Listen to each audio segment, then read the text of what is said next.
Aujourd'hui, j'aimerais mettre en avant 4 points forts de l'hypersensibilité, qui viendra compléter d'ailleurs ma vidéo sur les 5 dons des hypersensibles, ainsi que toutes les autres vidéos que j'ai faites sur l'hypersensibilité.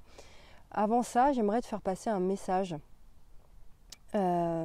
pour toi qui traverse une période difficile, pour toi qui te sens mal en ce moment, c'est brouillé, tu te sens en plein brouillard, tu te demandes si vraiment la vie a un sens.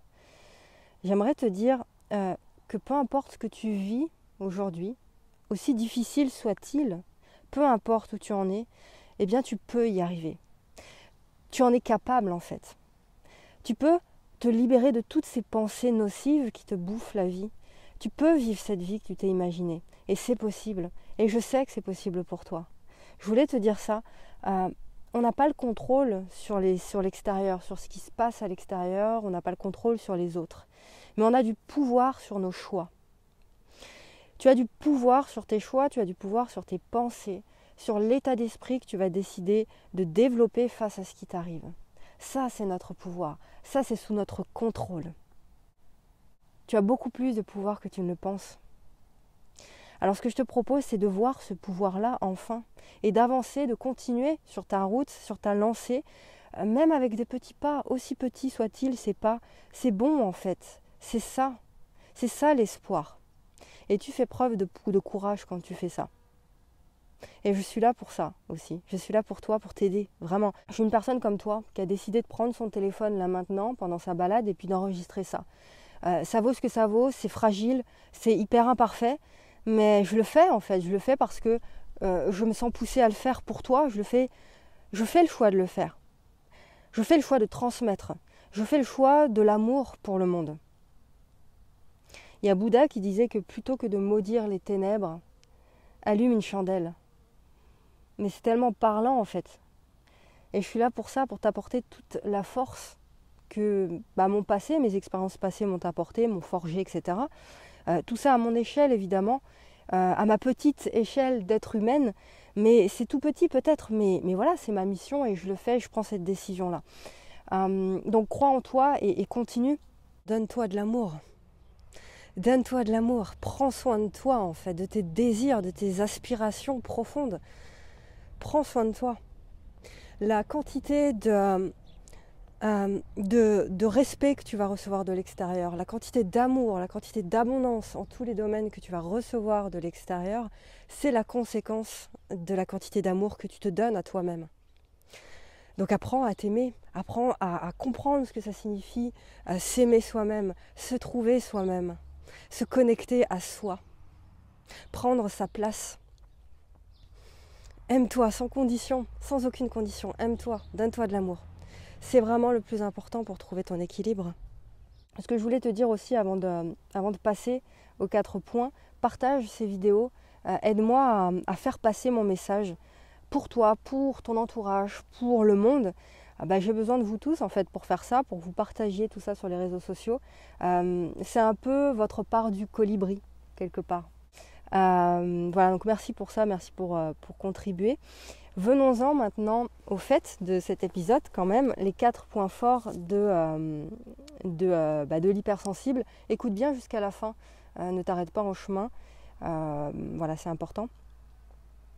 La majorité des hypersensibles vivent mal leur hypersensibilité. Elles le vivent comme une fragilité, comme une faiblesse. Parce que l'hypersensible a souvent été rabaissé, stigmatisé par le passé, par la société. Je pense vraiment que la société ne nous aide pas vraiment à ce sujet-là. Du coup, je ne dis pas ça pour nous positionner en victime, mais pour nous prendre en main en fait, pour prendre les choses en main, pour nous. On associe souvent, encore une fois aujourd'hui, dans notre société, l'hypersensible à une faiblesse. Les hypersensibles sont tristes, ils sont malheureux, ils sont timides, ils pleurent toujours. Tous ces clichés finalement, ils sont faibles.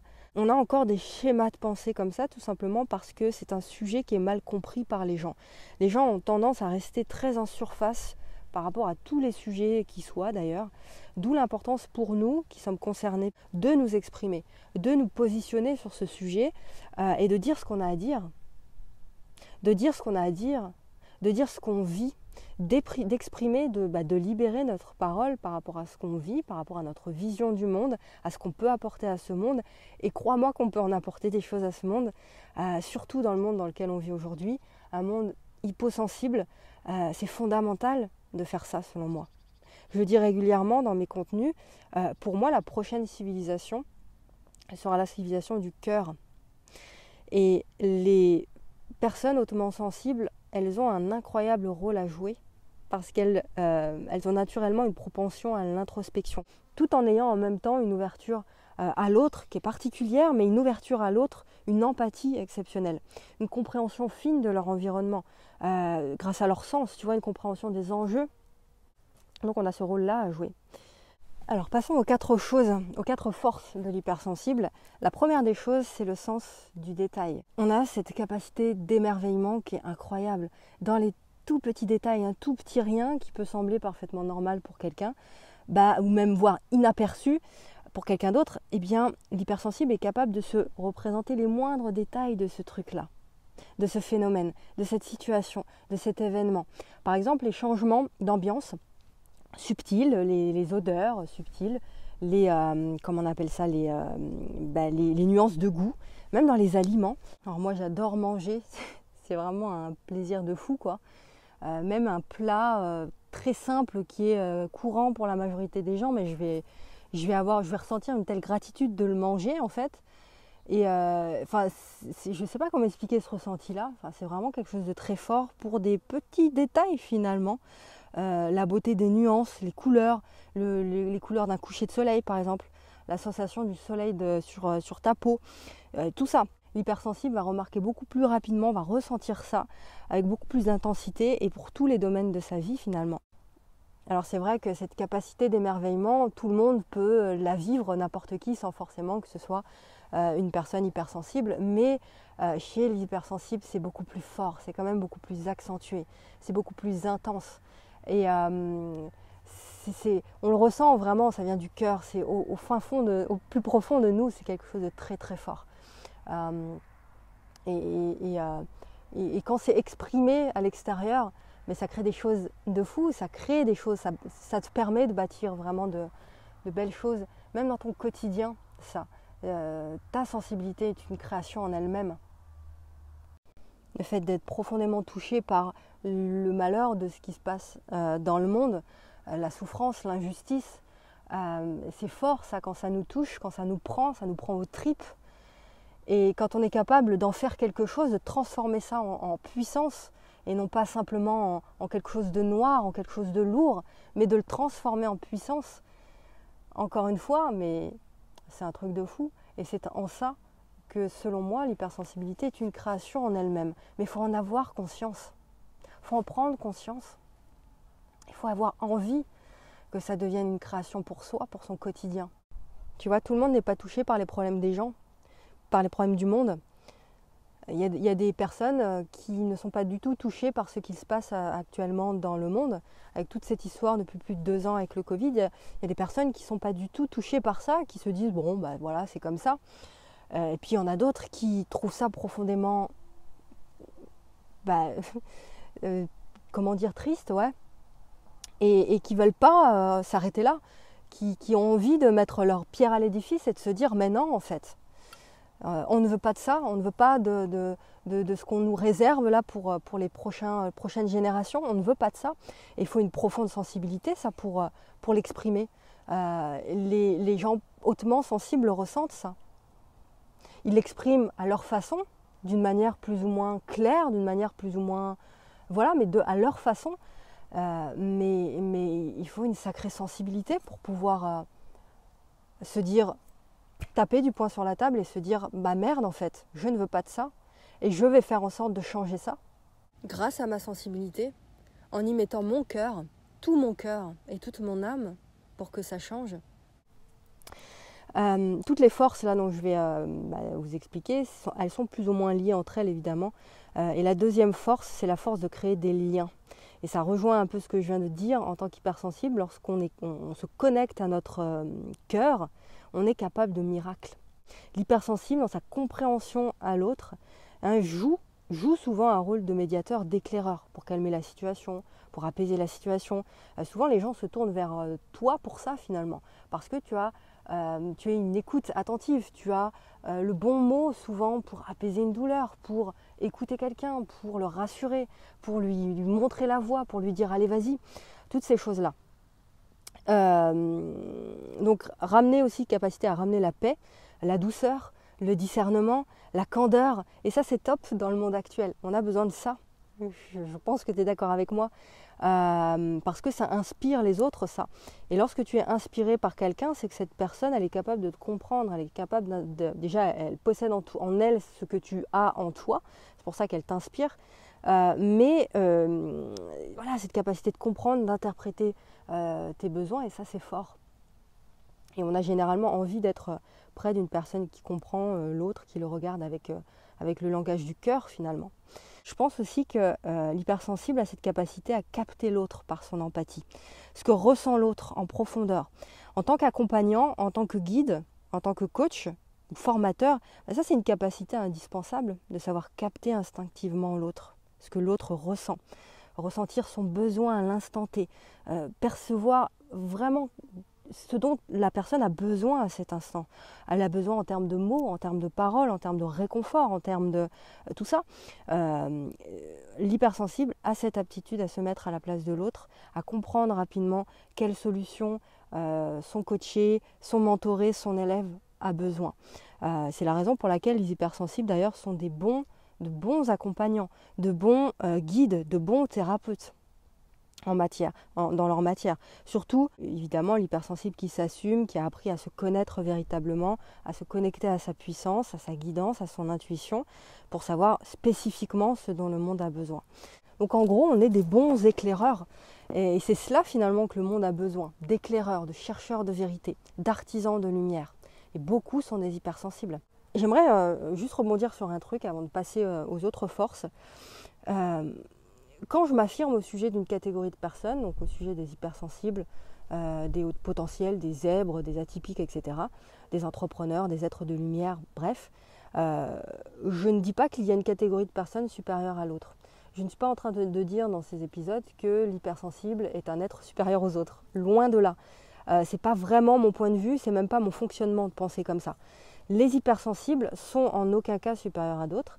Ce sont juste des personnes qui ont des capacités différentes, qui ont une vision du monde différente, qui ont un fonctionnement différent, un tempérament différent. C'est tout. Ils fonctionnent et s'expriment avec leurs différences d'une certaine manière dans le monde. C'est ça en fait la différence. Chacun a ses particularités, chacun s'exprime, chacun prend sa place à sa manière dans le monde. Il n'y a pas une personne mieux qu'une autre ou ce genre de choses. Dans mon esprit, ça n'existe pas ça. C'est un peu comme, tu sais, les arbres. Quand je me balade en forêt, tout ça, les arbres que je vois autour de moi, ils sont tous différents. Mais ce sont des arbres.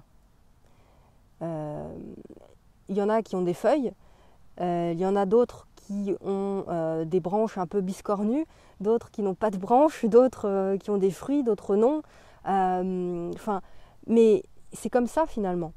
Je regarde ce qui est sans jugement, sans me dire bah tiens lui c'est un meilleur arbre que l'autre. Et ce qui est le plus fou, c'est que ces arbres-là qui sont tous différents, sous terre, ils sont reliés par leurs racines. Ils ne font qu'un par leurs racines. Eh bien, c'est exactement la même chose pour nous, les êtres humains. On est tous différents, mais on est tous reliés. Chacun a son rôle à jouer pour l'ensemble. D'accord ? C'est important de rappeler tout ça. Donc, qu'est-ce que je disais ? Voilà, donc dans cette deuxième force qui était la capacité à créer des liens, je disais que les hypersensibles sont de très bons médiateurs pour défendre une cause, pour rassembler des gens autour de cette cause. Généralement d'ailleurs des gens différents, des gens qui ont des idées qui sont divergentes, qui ne rentrent pas dans les cases, etc. Et ça c'est une force pour le monde parce qu'on a besoin de ça aujourd'hui. On a besoin de gens qui pensent en dehors des cases, qui ne se fient pas à la pensée unique, qui vont chercher ailleurs, qui réfléchissent différemment, qui font des recherches différentes, qui vont connecter ailleurs que la majorité. Ça, c'est tellement ce dont on a besoin aujourd'hui. La troisième force, évidemment, c'est l'empathie. C'est-à-dire que, pour résumer, les zones du cerveau qui sont liées à l'empathie sont beaucoup plus actives chez les hypersensibles. Personnellement, je suis extrêmement sensible à l'humeur des gens. C'est-à-dire que quand je rentre dans un lieu, dans une pièce, je ressens tout. Je sais si je vais me sentir bien dans cette pièce ou si au contraire je dois fuir. Je sais à l'instant, dès que je rentre dans une pièce, je le sais ça. C'est assez déroutant parfois parce que je suis une éponge, je capte tout, toutes les émotions des autres. Et en tant que mentor, qu'accompagnant, je capte assez rapidement où est le problème chez la personne.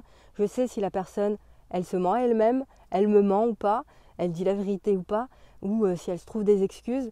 Je sais quand elle ne se sent pas bien, je le perçois en fait, je le ressens.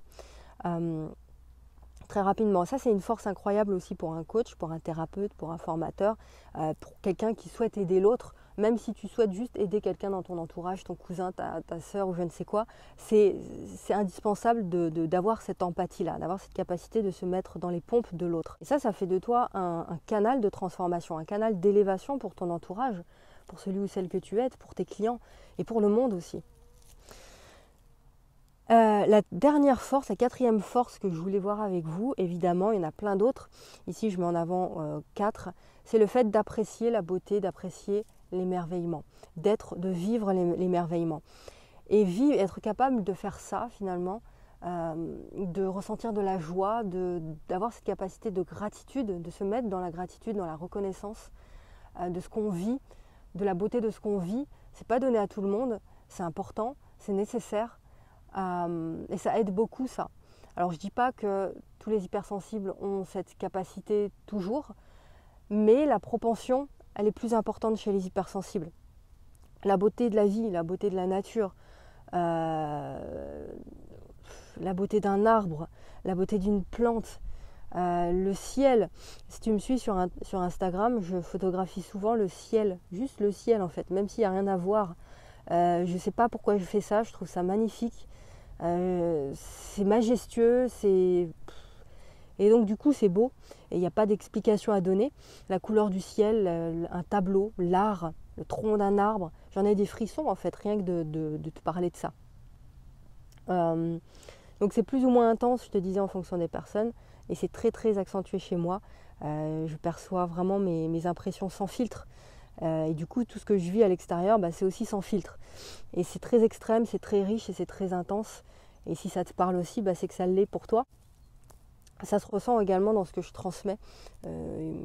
Parfois, il y a moins d'intensité dans les jours un peu sans. Mais naturellement, je mets beaucoup d'intensité dans ce que je fais parce que je suis naturellement connectée à mon hypersensibilité, à ma puissance d'hypersensible, à mon cœur. Et à la puissance de mes ressentis et de mes émotions. Alors j'ai beaucoup travaillé pour ça aussi, je ne dis pas que c'est naturel pour tout le monde, mais en tout cas c'est un penchant très accentué chez les hypersensibles. Donc pour conclure, en apprenant à te connecter à ton hypersensibilité, tu vas en faire une force parce que tu seras capable toi aussi de ne pas juste ressentir les choses, de ne pas juste subir, mais tu vas comprendre, tu vas donner du sens à ce qui se passe en toi ou à ce qui te vient en fait de l'extérieur. Tu vas te laisser transporter par exemple par une musique, par la beauté de la nature, de l'art, sans forcément chercher à donner une explication à tout.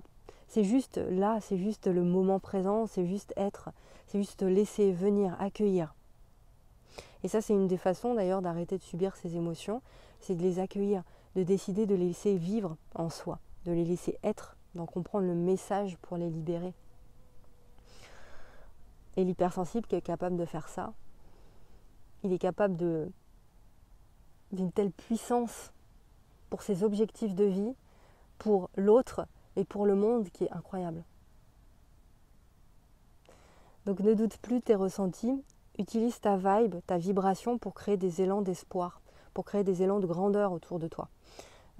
C'est vraiment le message qui me tient à cœur parce que c'est ce que j'ai l'intention forte de faire tous les jours, encore à mon échelle, mais on a besoin de ta candeur, on a besoin de ton âme d'enfant, on a besoin de ta vision, on a besoin de ton cœur pur, de ta joie dans ce monde gris, dans ce monde triste. Il y a tant de malheurs qui se passent là. Il y a aussi toujours et encore de belles choses à voir évidemment dans le monde, à transmettre, à partager. Et notre rôle, c'est de le faire. Voilà. Donc prends cette décision de te choisir pour de bon, de te servir de cette sensibilité, de cette empathie pour t'exprimer sans te censurer, sans te dire non mais ça, faut pas que je le dise parce que ça va blesser un tel ou etc. Positionne-toi, crée le monde que tu veux tant. Dernière chose, je suis en train de créer une nouvelle formation, un nouveau programme de formation pour les hypersensibles. Un programme pour te permettre de te connecter à ton hypersensibilité, à sa puissance, pour te révéler, pour t'aimer enfin. C'est une formation qui est en cours de création. Donc si tu es intéressé, ce que je te propose de faire, c'est de recevoir les informations sur cette formation en priorité, avec un tarif de lancement privilégié. Donc pour ça, il faut cliquer sur le premier lien que tu trouveras dans la description. Tu as juste à me laisser ton email et quand la formation sera terminée, avant la fin du mois de février je pense, tu vas recevoir par email toutes les informations sur le programme et après ce sera ton libre choix de t'inscrire ou pas, d'acheter la formation ou pas. Ça c'est un choix qui te revient. Mais en tous les cas, si ça t'intéresse, tu cliques sur le premier lien dans la description et puis je serai hyper contente de t'envoyer les infos en priorité. Voilà, je te laisse avec ça. J'espère que ça t'a aidé tout ça pour qu'on puisse créer ensemble, faire de cette haute sensibilité qui nous habite, qui fait notre particularité une grande force pour le monde. Je te laisse partager cet épisode également sur tes réseaux sociaux et on se retrouve très vite pour un nouvel épisode. Ose dire au monde qui tu es vraiment.